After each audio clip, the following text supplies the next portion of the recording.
Let's make some protein-packed soup. I'm going to start out with shiitake mushrooms. The directions are on the back. You're going to put it in warm water for 30 minutes. Drain it out.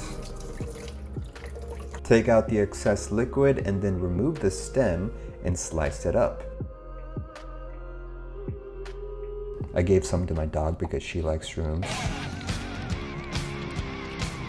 Next, we're gonna add some tofu, so get about 1/3 of a block. Slice it up into equal parts, just like that.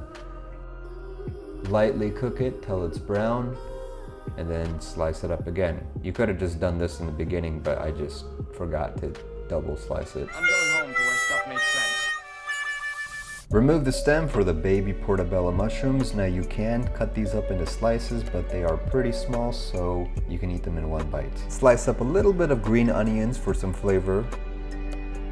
And now let's get started on the actual broth. So I'm just using this Pacific Foods organic vegetable broth. We're going to add 2 cartons to the bowl. We're going to add 3 tablespoons of nutritional yeast. This will give it a very eggy tom yum type of flavor. Half a spoon of pink Himalayan salt, and then give it a good stir.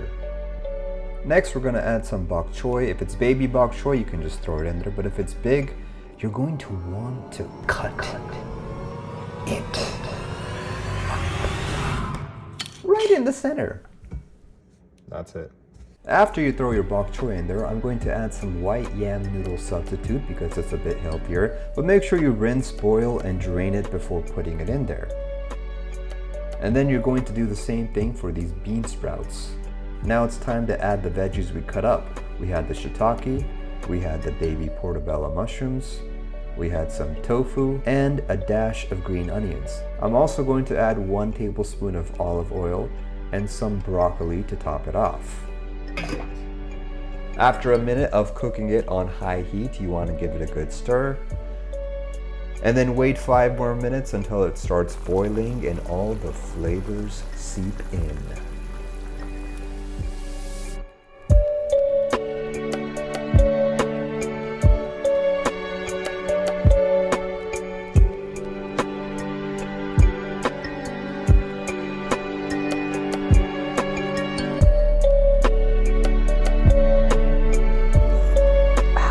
Boom, nutritious and delicious. Don't forget to subscribe to my channel if you want to see more content like this, and I'll see you guys next time. Peace begins on your dinner plate.